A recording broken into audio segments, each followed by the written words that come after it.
In this video, I'm going to show you how to delete lock screen wallpapers on iOS 16.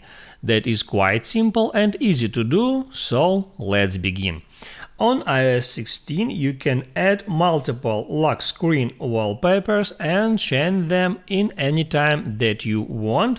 And now all you have to do is hold down on your lock screen to bring up that edit mode where you can add any other lock screens just by tapping on plus sign and then swipe over to switch between them.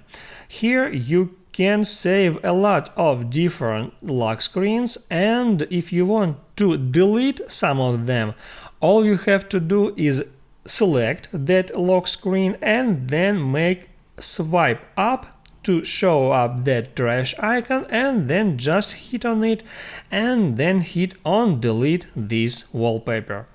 And then you can continue doing it with other lock screens. That's it. If this video helped you out, don't forget to like and subscribe.